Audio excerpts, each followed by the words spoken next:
राजधानी दिल्ली के जंतर मंतर पर शिक्षा व्यवस्था में सुधार, विभिन्न प्रतियोगी परीक्षाओं में पेपर लीक की घटनाओं के खिलाफ सख्त कार्रवाई और केंद्रीय शिक्षा मंत्री धर्मेंद्र प्रधान के इस्तीफे की मांग को लेकर प्रदर्शन लगातार जारी है। प्रदर्शनकारी संगठनों का कहना है कि ये आंदोलन 20 जून से चल रहा है और इसमें देश के विभिन्न राज्यों से छात्र, युवा, शिक्षक तथा सामाजिक कार्यकर्ता हिस्सा ले रहे हैं। प्रदर्शन का नेतृत्व कॉकरोच जनता पार्टी के बैनर तले किया जा रहा है। आंदोलनकारियों का कहना है कि लगातार सामने आ रहे पेपर लीक के मामलों से लाखों विद्यार्थियों का भविष्य प्रभावित हुआ है। उनका आरोप है कि परीक्षा प्रणाली में पारदर्शिता और जवाबदेही सुनिश्चित करने के लिए अब तक पर्याप्त कदम नहीं उठाए गए हैं। सर, आज 20 से 22 दिन हो चुके हैं इस प्रदर्शन को। क्या उम्मीद जताई जा रही है कि आगे क्या धर्मेंद्र प्रधान अपना इस्तीफा देंगे? धर्मेंद्र प्रधान नहीं देंगे तो उनका जो नेता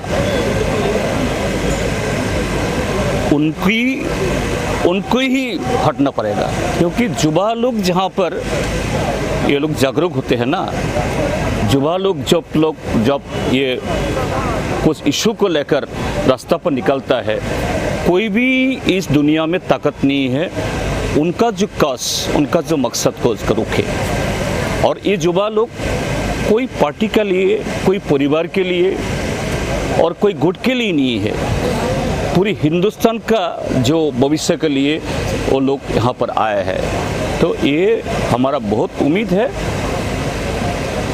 सिर्फ धर्मेंद्र प्रधान हटेंगे नहीं है, पूरी हिंदुस्तान का मौजूदा सरकार उनका जो anti people, anti national, anti youth जो नीतियाँ उसको वापस लेने का बाध्य होंगे। सर, यहाँ पे लगभग 13-14 दिन हो चुके हैं सोनम वांगचुक जी को यहाँ पे धरना भूख हड़ताल पर, जहाँ पे उनका सहयोग देने के लिए यहाँ पे सैकड़ों की, हजारों की संख्या में स्टूडेंट्स मौजूद हो रहे हैं। क्या संदेश देंगे, क्या कहना चाहेंगे? उनको संदेश ये है, तो ये बड़ी जो युवा लोग आए हैं, छात्र लोग जाए आए हैं पूरी हिंदुस्तान के, संख्या में इतना दिखाई नहीं जा रहा है, लेकिन उसका पीछे लाखों छात्र या लाखों युवा है। तो उनको हम ये बताएंगे जो हिंदुस्तान का हर हिस्सा का लोग उनका पीछे है, क्योंकि वो जो मुद्दा उठाया है वही सही है, वही देश प्रेमिक्स, पैट्रियटिक्स जो इशू है, और इशू में हटना नहीं है। जो गलतियां कर रहा है उसको हटाएंगे हम सब मिलकर। नमस्कार, मैं हूं मीनाक्षी रोदान और आप देख रहे हैं दिल्ली टॉक्स। और इस वक्त मैं मौजूद हूं दिल्ली के जंतर मंतर एरिया में, जहां पर कॉकरोच जनता पार्टी का आंदोलन पिछले कई दिनों से जारी है। और आज यहीं सोनम वांगचुक जी पिछले 13 दिन से अनिश्चितकालीन अनशन पर बैठे हुए हैं। वहीं यहां 20 जुलाई को प्रस्तावित संसद मार्च को लेकर लगातार चर्चा हो रही है। आप यहाँ देख सकते हैं, जैसे कि मेरे पीछे यहाँ युवा मौजूद है, आम जनता मौजूद है, और यहाँ की जनता से आज हम जानेंगे, यहाँ के प्रदर्शनकारियों से आज हम जानेंगे कि आखिर उनकी असली मांग क्या है और वे क्या उम्मीद देख रहे हैं आगे कि धर्मेंद्र प्रधान इस्तीफा देंगे या नहीं, और ये आंदोलन कब तक ऐसे जारी रहेगा। तो आइए जनता से कुछ बातचीत करते हैं और उनसे जानते हैं उनकी राय। सर, क्या नाम है आपका? नाम तेजवीर है, भरतपुर राजस्थान से बिलोंग करता हूँ मैं। अच्छा, कितने दिन से आप यहाँ जुड़े हुए हैं? स्टार्टिंग से ही हूँ मैं। स्टार्टिंग से हो, तो अभी तक आपको यहाँ पे सबसे बड़ी उपलब्धि क्या देखने को मिली है? उपलब्धि मैम, उपलब्धि ये है कि सरकार बिल्कुल डरी हुई है, पर बात सरकार की नहीं। फिलहाल में जो मैसेज देना चाहता हूँ आपके चैनल के माध्यम से वो ये है कि अभी क्या है, आज 14वां दिन है हंगर स्ट्राइक का, और काफ़ी बच्चे आईसीयू में शिफ्ट भी हो चुके हैं। अगर इनको कुछ भी हो जाता है तो जो विपक्ष है, मीडिया, वो तो जिम्मेदार है ही है, खैर वो तो, और जो संगठन है वो भी जिम्मेदार हैं, देश भी जिम्मेदार है, पर जो सबसे ज़्यादा जिम्मेदार होगा ना वो दिल्ली की पब्लिक होगी। वो क्योंकि ये शिक्षा सबका मुद्दा था, पर जो वाकिफ निराश करा है ना वो दिल्ली की पब्लिक ने करा है। तो दिल्ली की पब्लिक से निवेदन करता हूँ, ये मुद्दा जब पूरे देश का है तो आप लोग सब लोग आइए, और यकीन मानिए एक दिन वो दिन आ जाएगा कि जो जितने भी सरकार से जुड़े हुए व्यक्ति हैं, चाहे पॉलिटिशियन हैं, वो विदेश में ना बच्चों को पढ़ाते हुए सरकारी स्कूल में पढ़ाएंगे, सरकारी हॉस्पिटल पढ़ाएंगे। अभी फिलहाल में 1 लाख स्कूल बंद हो चुके हैं, 90 से ऊपर पेपर लीक हो चुके हैं इनके 12 साल के कार्यकाल में। अब और मैं मोदी जी से सिर्फ इतना कहना चाहूँगा कि 56 इंच का सीना का दावा आप करते हो और यहाँ हमारे मन की बात करने में आपको पसीना आता है आपको, है। और देखिए हम युवा आपसे अपील करते हैं कि आप 18 घंटे काम करते हो, आप थक गए होंगे, मेलोडी खा के आप आराम कीजिए, अब हम संभाल लेंगे देश को। तो आप इतने दिन से यहाँ पे मांग कर रहे हैं, एक ही मांग है आप लोगों की, धर्मेंद्र प्रधान इस्तीफा दीजिए, लेकिन उनकी आपने थोड़ा गलत बोला। हमारी ये मांग तो है, ये रिजाइन की तो मांग है ये, पर हमारा मेन मुद्दा रिजाइन नहीं है। हमारा मेन मुद्दा है जो आत्महत्या उकसाने के लिए संविधान में जो धाराएं बनती हैं, संविधान में जो धारा बनती है आत्महत्या उकसाने के लिए, वो धारा उन पर लग के उन पर सजा मिलनी चाहिए। ये हमारी एक्चुअल मांग है हमारी। तो उनकी तरफ से आपके पास कोई मैसेज अब तक कुछ भी नहीं आया है, तो उस पर आप क्या कहना चाहेंगे? अब तक फिलहाल में सरकार का एक भी व्यक्ति हमारे पास में कोई नहीं आया। फिलहाल ऊपर से ऑर्डर आ चुके हैं कि पीसफुल प्रोटेस्ट में पुलिस द्वारा ही कोई ना कोई मतलब ऐसी कोई गतिविधि करी जाए जिसे हमको लाठीचार्ज करके अंदर डाला जाए। इसलिए तो मैं देशवासियों से, खासकर दिल्ली वालों से अपील कर रहा हूँ, जब मुद्दा सबका है और ये माहौल बार बार बनेगा नहीं, तो कृपया करके आप आइए आप लोग। और रही बात मेरी, तो मैं तेजवी योग गुरु में वो योग गुरु हूँ जो भरतपुर में गौशाला जो जिंदा गाय काट के उसको बेचा जाता था, पर हमारे जो माननीय मुख्यमंत्री हैं भजन लाल जी, जो उन्हीं के गाँव में, तो उनने एक ही बार में क्या उसको बंद करवाया। ऐसा है, तो ऐसा नहीं है। बीजेपी में बहुत अच्छे हैं। पहली बात तो ये, इसका नाम बीजेपी नहीं, इसका नाम है बुल्डोजर सरकार, पहले क्लियर कर दूं मैं आपको। तो ये क्या है, ये जो मतलब इनके खिलाफ बोलता है ना, घर पे बुल्डोजर चलाते थे, इसलिए बुल्डोजर सरकार है। तो ऐसा नहीं है। अंधभक्तों से कहना चाहूँगा, अच्छे भी हैं बुरे भी हैं। अब जैसे कि योगी जी हैं जो क्या गाय को कटवाते रहते हैं, है ना। एक तरफ हमारे भजन लाल जी हैं, माननीय भजन लाल जी, जो नहीं हमने एक्सपोज किया, मैंने खुद ने एक्सपोज किया, तो उन्होंने एक बार में एक्शन लिया। तो अंधभक्तों से अपील है, ये देश आपका भी है, आपके बच्चे भी यहाँ रहेंगे, तो देश को ऐसा बनाओ ना। ये मुद्दा जब सबका है, मैं खुद किसी पार्टी के समर्थन में नहीं हूँ, ना बीजेपी, ना कांग्रेस, ना ये कांग्रेस पार्टी की, ना मैं एक मुद्दे के लिए आया हूँ और ये मुद्दा सबका है। तो फिलहाल इतना से निवेदन है लास्ट में कि देखिए देश जो है ना, ये अगर इनको कुछ हो गया, ये साइंटिस्ट हैं, बच्चे होने वाले साइंटिस्ट हैं, इनको कुछ हो गया ना, अगर इनको कुछ हो गया तो जिम्मेदार पूरा देश के संग सबसे ज़्यादा होगी आपकी दिल्ली आवाम। और मैं एक मांग और है हमारी, मांग हमारी ये है कि हमको मतलब इसमें मैं मोदी जी गलती नहीं मानता। क्यों नहीं मानता? कि ऊपर मैसेज दिया गया कि हम लोग आतंकवादी हैं, ठीक है। तो मैं मोदी जी से सवाल पूछना चाहूँगा, मोदी जी अगर हम आतंकवादी हैं तो आपके वो तो पूरा सिस्टम है, तो हमें अरेस्ट कीजिए। अगर हम आतंकवादी नहीं है तो जो जिसने बोला है संवैधानिक उस पर कार्रवाई होनी चाहिए। और रही बात मेरी, तो मैं आतंकवादी नहीं हूँ, ना ये बच्चे आतंकवादी, मैं प्रोफेशनल, मैं योगा टीचर हूँ, मैं ऐसा है। सबके लिए जोरदार तालियां हो हमारे वॉलंटियर्स के लिए। तो मैं प्रोफेशनल, मैं योगा टीचर हूँ मैं, और यहाँ कोई बच्चा आतंकवादी हो तो आपके वहाँ इतने पावर रखते हो ना, तो कृपया करके मोदी जी आप इसका पता करें। और फिर आप 18 घंटे काम करते हो, थक गए होंगे, उम्र भी आपकी काफ़ी हो गई, तो मेलोडी खाइए और सोइए, आराम कीजिए। अब आपका आराम का टाइम है। और 56 इंच का सीना मत कीजिए। अगर हिम्मत है तो बच्चों अपने मन की बात ना करते हो, हमारे मन की बात ही सुन लीजिए। ये हाथ जोड़ के निवेदन है। मैं देख रही हूँ कि आपने अपने ऊपर कुछ लिखा हुआ है, तो इसका कारण क्या है कि आपने अपने ऊपर ये क्यों लिखा है? जी, इस पे लिखा हुआ है जेल भरो आंदोलन, हम तैयार हैं, आत्महत्या नहीं ये हत्या है। मैं इसके विषय में बता देता हूँ। हमने क्या, आज से 4 दिन पहले एक त्रिपाल आई थी, मैं खुद इसमें मौजूद था, तो ऊपर से ऑर्डर आ चुके। हमारे क्या 4 दिन से त्रिपाल गेट पे ही थी और हम 3 दिन से भीग रहे थे, मैं खुद भी भीग रहा था। तो क्या हुआ कि हमारी त्रिपाल अंदर नहीं आने दे रहे थे, मैं खुद उसमें मौजूद था। आंखों में आंखें डाल के, छाती पे छाती तान के हमने हुंकार भरी जेल भरो आंदोलन की। और जब हमने ठान लिया तो हम त्रिपाल तो ले आए, पर मैं देशवासियों से कहना चाहूँगा, संगठन से कहना चाहूँगा, विपक्ष से कहना चाहूँगा, हम त्रिपाल ला सकते हैं जब ठान लिया। पर जब ये जो हम जो आतंकवाद जो इन्हें हम जो हम इनकी मांग कर रहे हैं, सजा की मांग कर रहे हैं, आत्महत्या उकसाने की, ये हम अकेले नहीं कर सकते। ये पूरे देश का समर्थन चाहिए, खासकर दिल्ली वालों का। दिल्ली वाले यार तुम पास से पास नहीं आ सकते हो, क्या मतलब है? ये मुद्दा सबका है। अगर साइंटिस्ट को कुछ हो गया ना, ये जो अब्दुल कलाम की रैंक के हैं, तो यकीन मानिए ये इस रैंक के ना तो देश में मिलेंगे ना दुनिया में मिलेंगे। इनको कुछ हो गया तो उसकी जिम्मेदार पूरी दिल्ली होगी, पूरी।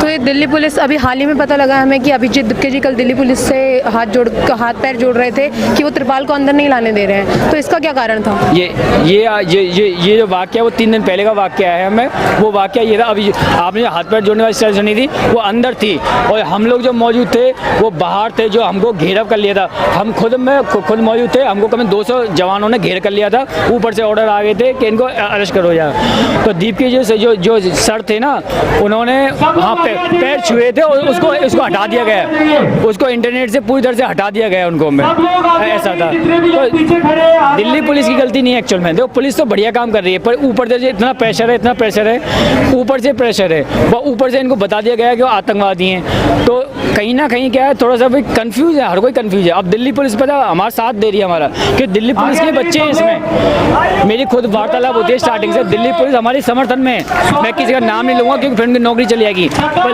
लगभग क्या है कि 99.99% दिल्ली वाले खुद कहते हैं कि बेटा तुम अच्छा काम कर रहे हो, बेटा तुम, और बेटा हम तुम्हारे साथ हैं, पर हमारे क्या है ऊपर से मजबूरी है। ये खुद पुलिस मैं सब ऑलमोस्ट क्या सभी अधिकारियों से मैं मिल चुका हूँ 3 दिन में, पर क्या मैं नाम नहीं लूँगा क्योंकि उनकी पोस्ट चली जाएगी। पर दिल्ली पुलिस खुद चाहती है कि बेटा तुम जो कर रहे हो ना, वो मतलब हम लोग नहीं कर पाएंगे, पर जो तुम कर रहे हो वाकई में। तो दिल्ली पुलिस का समय, दिल्ली पुलिस को तो मैं बिल्कुल मतलब बहुत शांत, पर दिल्ली की जनता से मैं खफा हूँ बहुत ज़्यादा। मैं दिल्ली की जनता बहुत खफा हूँ मैं। नमस्कार सर, क्या नाम है आपका? मेरा नाम पीयूष है। आपका नाम क्या है? प्रिंस। आप दोनों यहाँ पे कब से हो? हम यहाँ पे मतलब रहते तो नहीं है, पर यहाँ पे आते रहते हैं कंटिन्यूसली में, क्योंकि सारी चीज़ें देखनी होती है कि कैसा चल रहा है, कैसा प्रोटेस्ट पूरा चल रहा है, क्या होगा वहाँ पे। और आप यहाँ पे कितने दिन से हो? मैं आज ही आया हूँ यूपी से। आज ही आए हो यूपी से, ठीक है। तो आपको क्या लग रहा है, यहाँ पे धर्मेंद्र प्रधान के इस्तीफे की मांग की जा रही है यहाँ पर, लेकिन उनकी तरफ से कोई मैसेज नहीं, गवर्नमेंट की तरफ से कुछ नहीं आ रहा है, कोई संदेश नहीं आ रहा है, तो उस पर आप क्या कहना चाहोगे? मैडम बात ऐसी है कि जब तक एक प्रदर्शन शांतिपूर्वक तरीके से चलता रहेगा ना, तब तक यही होगा।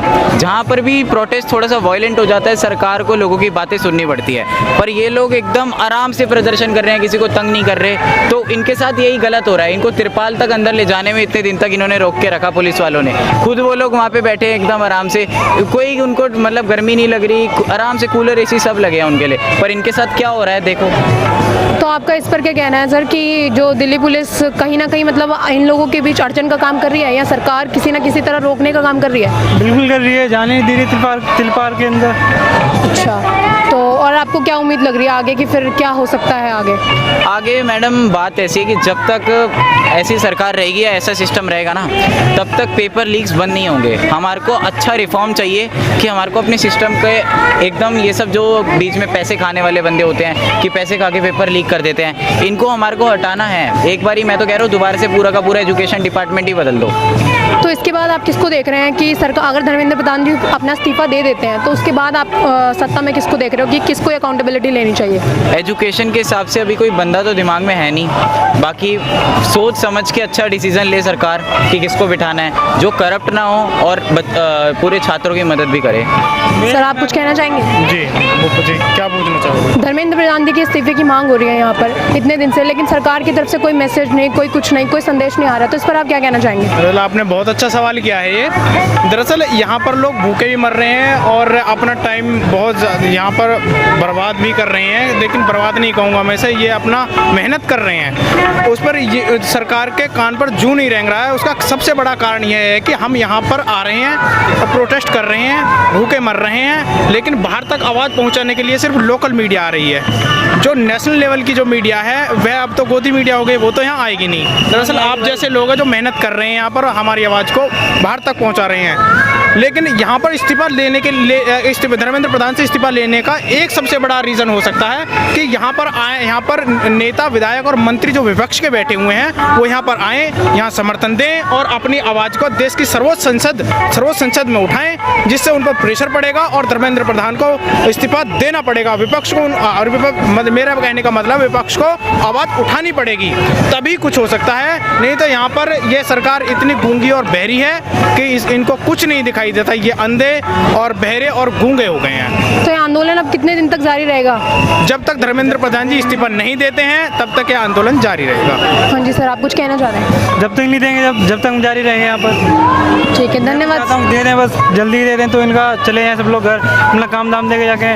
कई बहुत दूर से आए यहाँ पे, वो तो बेशरम हो चुका है धर्मेंद्र प्रधान, तो इसलिए दे नहीं रहा। 22 छात्राओं की मौत हो चुकी है, उनका भी नहीं कुछ कर रहा है इंतजाम। जैसे नॉर्मल व्यक्ति का जो मर्डर हो जाता है उसको मिलती है, सज़ा मिलती है। इसने तो 22 छात्राओं की मौत खा लिया है, तो खा गया 22 छात्राओं को। इसको कुछ नहीं हो रहा कि गोदी मीडिया और मोदी मीडिया बस यही सब हो रहा है, हिंदू मुस्लिम करा रहे हैं, टोपी की बात नहीं करते। जो हमारे देश की मीडिया है 157 रैंक पे है, ये प्रेस कॉन्फ्रेंस से बचता है मोदी। तो मतलब एजुकेशन में या कहीं भी कोई इनका ध्यान नहीं है, बस हिंदू मुस्लिम कराने में ध्यान है। जो हमारी बातें नहीं सुनते, बस हम तो चाहते हैं कि बस दे दे जल्दी, बस बात खत्म हो जाए। हाँ जी सर, आप कुछ कहना चाहते हैं? आपको क्या उम्मीद दिख रही है आगे? आप कुछ कह रहे थे भी? देखिए, उम्मीद क्या है कि अब तो इनको इस्तीफ़ा दे देना चाहिए, इतने दिन हो गए हैं। अगर अब भी नहीं दे पा रहे हैं तो ये तो सरकार की दिखाता है कि किस तरीके से वो मतलब बेईमानी कर रहे हैं जनता के साथ। जनता ने उन्हें चुन के भेजा है, प्रतिनिधि बना के भेजा है, पर उसके बावजूद भी वो काम नहीं कर पा रहे हैं। तो यही है, इस्तीफ़ा दे देना चाहिए उनको। हाँ जी सर, आप कुछ रणनीति की बात कर रहे थे। आप नहीं, आप जो कह रहे थे जो नेक्स्ट एजुकेशन मिनिस्टर कौन होना चाहिए, मेरी नज़र में तो खान सर हो गए और रोशन सर हो गए, अलग पांडे सर हो गए, दिव्य कीर्ति सर हो गए। जो बड़े बड़े टीचर हैं, जो बढ़िया उनको टीचर ही को बना दो एजुकेशन मिनिस्टर, तो खुद ही सही हो जाएगा। बस ना कुछ भ्रष्ट होगा, ना कुछ होगा, ना पेपर लीक होगा। खान सर कहते हैं कि यहाँ बच्चों की इतनी तो वो नहीं होगा, पेपर लीक हुआ होगा जितने यहाँ इस सरकार में पेपर लीक हो चुके हैं। तो दे दो, मैं तो कहता हूँ इस्तीफा, और ये जो जेन-जेड है जाए अपने घर, और जो फ्यूचर बन रहा है उसको बना लें, तो बस। धन्यवाद सर आपका, हमारे साथ आप जुड़े। नमस्कार, क्या नाम है आपका? साहिल। क्या करते हो आप? मैं स्टूडेंट हूँ और यहाँ का मीडिया कोऑर्डिनेटर हूँ CCP का। ओके, तो आप यहाँ कितने दिन से हो? पहले दिन से यहाँ पे आप जुड़े हुए हो, तो आपको क्या लग रहा है आगे क्या उम्मीद दिख रही है आपको? देखो, आगे का प्लान तो हमने आप सबको बता दिया। तो एक ही रिक्वेस्ट है, 20 तारीख हम मार्च पैदल यात्रा कर रहे हैं संसद भवन तक। सबको जोड़ना चाहिए ताकि जंतर मंतर से हम उठ के इस बार संसद भवन जा रहे हैं, क्योंकि 20 तारीख को सबको मालूम है 20 तारीख से संसद शुरू होने वाला है। लेकिन कोई हमारी बात नहीं करेगा। अगर हम उनको नहीं सुनाएंगे, अपनी आवाज़ अगर हम नहीं उठाएंगे, तो कोई बात नहीं करने वाला। कोई MP हो या कोई मिनिस्टर्स बात नहीं करेगा। तो सबको आना होगा। 20 तारीख हम यहाँ से शुरू करेंगे संसद भवन तक, और हम अपनी आवाज़ वहाँ तक सुनाएंगे। अगर अभी ये प्रधानमंत्री देख रहे हो तो आप उनके लिए क्या मैसेज देना चाहोगे? देखो, बहुत प्यार से बात कर रहे हैं। 1 + 7 = 8, 2 + 6 = 6। ये बेखुदापना छोड़ो, ये लॉजिक छोड़ो। मेरा भी 17 अक्टूबर बर्थडे है। इसका मतलब ये नहीं 1 + 7 में 8 कह के गुरु। देश अभी बहुत खराब सिचुएशन में है। ये बेखुदा लॉजिक देना छोड़ो, देश की यूथ के बात सुनो। देश का यूथ क्या कह रहा है, आज भी हर जगह से यूथ यहाँ पर आ रुका है। तुम्हारी गलती की वजह से गलती सुधारो, अपनी माफीनामा दे दो। माफीनामा ही रेजिग्नेशन है। धर्मेंद्र प्रधान को इस्तीफा दिला दो और तुम अपना संसद आराम से चलाओ। अगर इस्तीफा नहीं दोगे तो संसद आराम से नहीं चलेगा। बस सीधे बात है, जो करना है उखाड़ लो। तो आप इतने दिनों से यहाँ पे मांग कर रहे हैं धर्मेंद्र प्रधान के इस्तीफे की, लेकिन सरकार की तरफ से कोई जवाब नहीं आ रहा है, तो उस पर आप क्या कहना चाहोगे कि जवाब क्यों नहीं दे रही है सरकार? उनके पास कोई जवाब है नहीं, वो क्या जवाब देगा? उसके पास कोई जवाब है नहीं, वो क्या जवाब देगा? वो मीडिया में आके बोल रहे कि दहशतगर्द की बी टीम है, आतंकवादी है, टुकड़े टुकड़े गैंग है। उनके पास इन शब्द के अलावा है ही क्या? अनपढ़ गवार लोग बैठे हुए हैं, प्राइम मिनिस्टर से लेकर शिक्षा मंत्री सब अनपढ़ गवार लोग। उनके पास क्या जवाब होगा? उनको मालूम ही नहीं शिक्षा व्यवस्था क्या है। उनको पास तो बेहुदा सा लॉजिक देना आता है। नया लॉजिक चल रहा है 1 + 7 = 8, 2 + 6। क्या लॉजिक है बताओ? देश का प्राइम मिनिस्टर है या कोई सर्कस का जोकर बन गए हैं विदेश के सामने, और मुझे बोलता है मैं देश की बहुत बड़ा लीडर हुआ। अरे तू देश की बहुत बड़ा जोकर है भाई। वो एक साइलेंट जोकर था, उसका नाम क्या था मुझे याद नहीं, उससे भी खतरनाक जोकर है वो। अगर ये धर्मेंद्र प्रधान जी इस्तीफा नहीं देते हैं तो ये आंदोलन कब तक ऐसे ही जारी रहेगा? जब तक इस्तीफा ना आए तब तक जारी रहेगा। हम सब कुछ छोड़ के आए, घर परिवार सब कुछ। यार हमें जेल जाने के डर नहीं हो, धमकी हमें मत दो कि ये टुकड़े गैंग बोल दूंगा, दहशतगर्द बोल दूंगा, 1-2 दिन डिटेन कर लूंगा, जेल दे दूंगे, चुप हो जाएगा। ये बच्चा अब जाग गया। तुम जिसे बच्चा समझ रहे हो वो आज देश का यूथ है। इस बच्चे के हाथ में कल देश का फ्यूचर है, और हम अपना फ्यूचर बर्बाद होने नहीं देंगे। कहाँ से आए हो आप? मैं आसाम से आए। तो आपके पेरेंट्स आपको सपोर्ट कर रहे हैं इस जर्नी में? पेरेंट्स अगर अपना फ्यूचर ही खराब नहीं तो पेरेंट्स क्या सपोर्ट हो या ना हो, क्या बात है? सबको मालूम पड़ गया देश के सिस्टम क्या है। धन्यवाद। नमस्कार सर, क्या नाम है आपका? मेरा नाम विकी कुमार। सॉरी, विकी कुमार। कौन से दिन से आप यहाँ मौजूद हैं? कौन से दिन से आप यहाँ पे मौजूद हैं? फर्स्ट डे से हूँ मैं। फर्स्ट डे से मौजूद हो आप यहाँ। तो क्या अभी क्या उम्मीद लग रही है आपको कि आगे धर्मेंद्र प्रधान इस्तीफा देंगे? हाँ, क्यों नहीं। एक उम्मीद से हम लोग यहाँ पर बैठे हुए हैं, कंटिन्यू इस्तीफा देना होगा, क्योंकि अगर डेमोक्रेसी है तो इस्तीफा देगा और डेमोक्रेसी नहीं है तो नहीं देगा, क्योंकि आप जानते हो कि ईवीएम से अगर सरकार चुनी जाती है तो क्यों देगा। और इसलिए ये सरकार भी नहीं सुन रही है कि उसे तो सरकार बनानी, गवर्नमेंट बनानी है, ईवीएम से बनानी है, तो क्यों सुनेगा। इसीलिए इतना दिन हो रही है। आप अन्ना हजारे की बात करते तो उस 11 दिन में सरकार झुक गई थी, कांग्रेस खत्म हो गया था। और आज हम 14 दिन से यानी सोनम वांगचुक में हंगर स्ट्राइक पर है, फिर भी कहने का मतलब बहुत सुन नहीं रही सरकार। तो इसका मतलब कि ईवीएम से सरकार आ रही है और ये कहीं ना कहीं तानाशाही की सरकार है। इतने दिन से आप लोग यहाँ बैठे, आज 22वां दिन स्टार्ट हो गया आप लोगों का, पर सरकार की तरफ से कोई जवाब, कोई मैसेज तक नहीं आया है, तो उस पर आप क्या कहना चाहोगे? अब क्या बोलूँ इस सरकार पे, काले यानी कहने का मतलब काले अंग्रेज की सरकार की क्या मैं बोलूँ। अब 22 दिन से हम लोग आंदोलन कर रहे शांतिपूर्वक से, उसके बाद भी ये सुनने की अति नहीं ले रही है। अब ये मैं जबकि और बयान भी आता तो इस तरह के कि हम लोग टुकड़े टुकड़े गैंग का है ना, हम लोग देश को खोखला करे, वायरस बताया जा रहा। वो बीजेपी के प्रेसिडेंट है, वो उसको नाम नितिन नवीन, वो बोल रहा था कि दिल्ली के जंतर मंतर पर जो प्रोटेस्ट कर रहा है ये लोग अथी है, वो वायरस है। तो हम लोग बता रहे हैं कि हम लोग एंटी वायरस है, और वायरस है कोई है तो वो बीजेपी के नेता है, और हम लोग तो एंटी वायरस है जो बीजेपी को सही रास्ता पर लाने की कोशिश कर रहे हैं। अभी देखिए कि ऑस्ट्रेलिया में इसको पीएम नरेंद्र मोदी को बाइकआउट किया जा रहा था, गो मोदी गो बोल रहा था, है ना, इस तरह के। अब ये चीज नेशनल मीडिया तो दिखाएगा है नहीं, ये जिस तरह से बाइकआउट किया जा रहा था इंडिया को और प्रधानमंत्री को, फॉक मोदी इस तरह की बातें बोल रहा था, नारा दे रहा था, कितना यानी हम लोग को विश्व गुरु नहीं है, ये नाक कटाने पर है घूरते रहते हैं पीएम नरेंद्र मोदी। बहुत लोग ऐसा कह रहे हैं कि एंटी बीजेपी मूवमेंट बताया जा रहा है, तो इस पर आपका क्या कहना है? एंटी मूवमेंट क्या, आप ये सोचो कौन ऐसे कार्य किए हैं जो कि अच्छा देश के लिए, ये युवा के लिए या किसी के भी लिए, किसी के लिए है, आप किसी के लिए है तो अडानी अंबानी के लिए अच्छा है, आरएसएस के लिए अच्छा है, बीजेपी के नेता कार्यालय के लिए अच्छा है। आप बताओ युवा जो 2 करोड़ कहे थे कि जॉब देंगे, कहाँ दिया आपने? 2 करोड़ का मतलब 24 करोड़ 12 साल में, मगर आपने तो जॉब नहीं दिए। हम लोग बेरोजगार है तो हम लोग यहाँ है। धन्यवाद सर, बहुत बहुत आपका कि आप हमारे साथ जुड़े। जंतर मंतर पर आंदोलन जारी है, सवाल भी कई और उन सवालों के जवाबों की उम्मीद भी है। अब नजर रहेगी कि सरकार आगे क्या कदम उठाती है और 20 जुलाई का संसद मार्च किस दशा में जाता है। और मैं मीनाक्षी रोहतान इजाजत लेती हूँ आप सभी से। कैमरा पर्सन सविता भारती के साथ बने रहिए दिल्ली टॉक्स में।